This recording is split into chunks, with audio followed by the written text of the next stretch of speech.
just realized how complicated being a producer is. And there's a lot of things that I didn't know about producing. When I first got into my producing class, I thought that, it was very simple, right?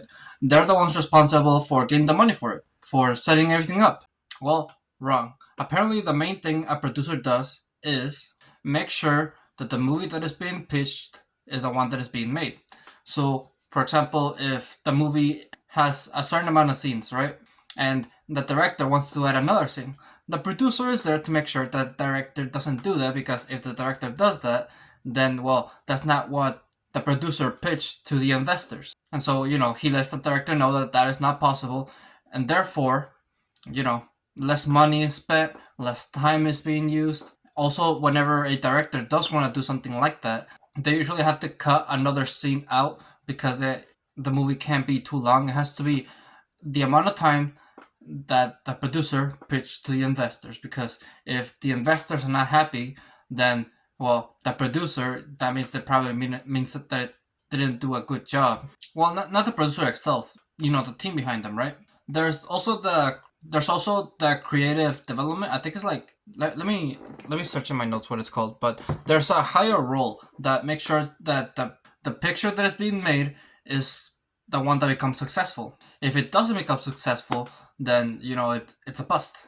And in this role, I think, okay, I need to search this job up. Okay, it's called creative development. I remember my film producer told me a story of this person who made several dozens of films that were highly profitable and made a lot of money. But then the one time that they didn't make a movie that wasn't as profitable, that's where the creative development got fired, because it didn't make a successful movie. So, there's a lot of on the line if the movie's not financially profitable. And the producer is not just responsible for making sure the film is financially responsible. As I said, they'll make sure that everything goes smoothly, that there's no changes and all that stuff. But if you have a really good producer, they can make the film a lot more cheaper.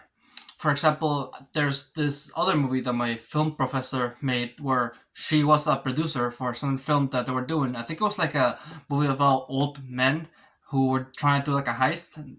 They had like Sylvester Stallone and other old men in that film, and one of those old men was Morgan Freeman. And so, since the movie didn't have the budget to hire Morgan Freeman for like a month or like a week, right? She made it so they only hired Morgan Freeman for 3 days. And in those 3 days, apparently they somehow got it to work where Morgan Freeman, even though he was only 3 days working on the project, they made it look like he was there for the whole film. They made it look like that he was there for the whole film. So a good producer can cut corners, can make the film cheaper when is necessary. I mean, it's always better to have your film be cheaper.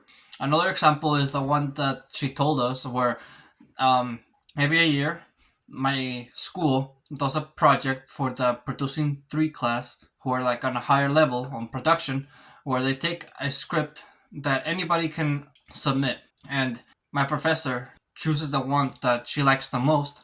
They get to produce it and turn it into an actual film. And so one of these times where she chose a certain script, they had it so in the script there was like a really expensive car on the script. And so she knew that it was really expensive and really hard to get this certain car, and so she changed the script and made it so it was a cheaper car instead. And this is where producers cut corners when it comes to your story.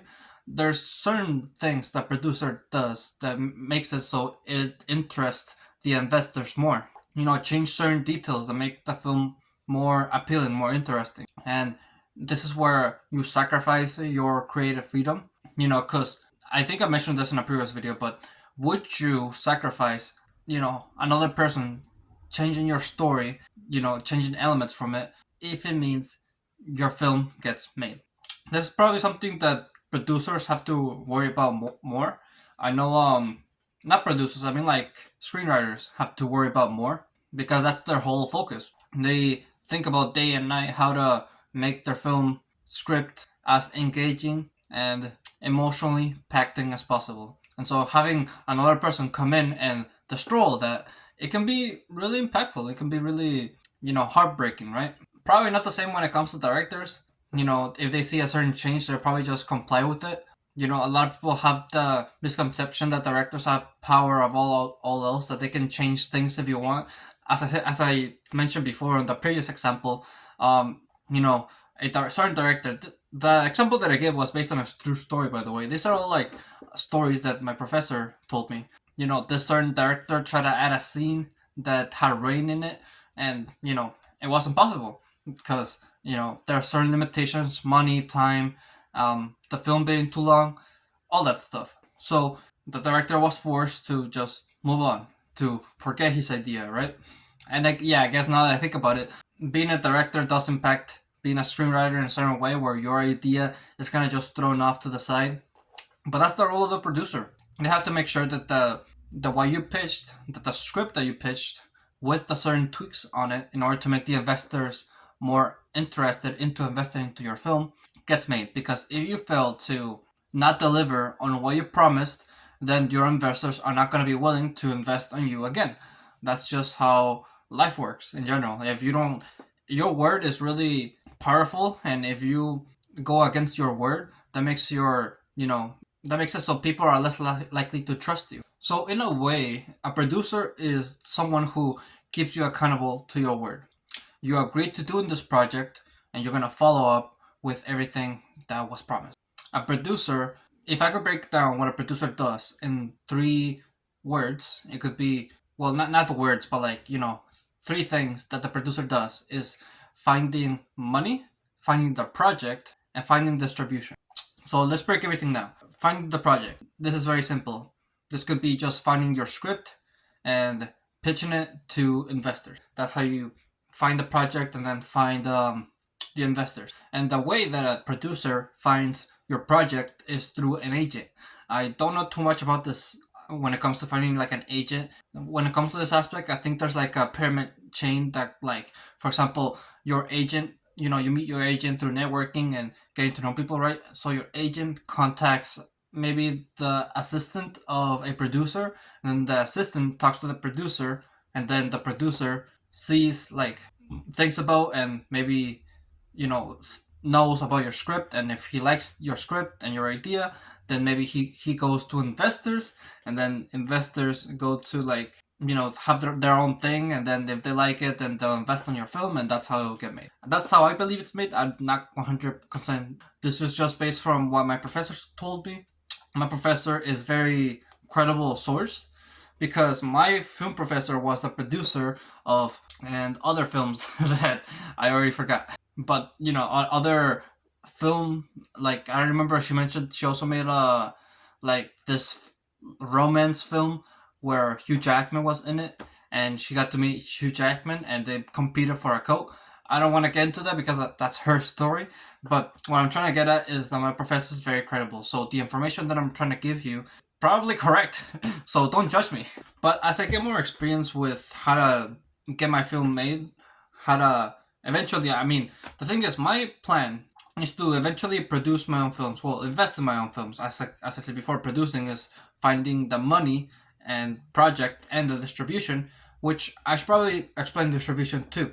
Distribution is pretty much your film being distributed to different film, pretty much. And since theaters have contract with studios, that makes it a lot more easier for you to go to a studio and make a contract with them for your film. Since doing a contract by yourself with certain theaters, that could be more expensive. And the thing is, whenever you do a contract with studios, it's gonna be with the big 5. And the big 5 are Universal, Paramount, Warner Brothers, Walt Disney, and Sony. Apparently my professor also mentioned that Netflix was one option, but since Netflix is going bankrupt, that's no longer an option. So yeah, you're probably gonna have to make a contract with one of these studios. And this is where I don't know, I don't want to talk about this because I don't really have a lot of knowledge when it comes to this, but I think this is as far as I know.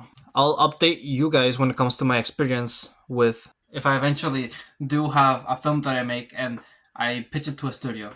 That could be a cool story, right? Lastly, I want to talk about executive producer and co-producers and line producers. A lot of people don't actually know this, and it's gonna blow your mind, but apparently executive producers And co-producers, they can do whatever they want.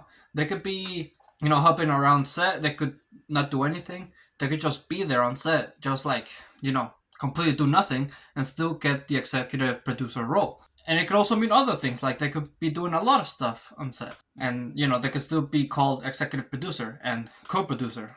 The reason why is because that's like a credit.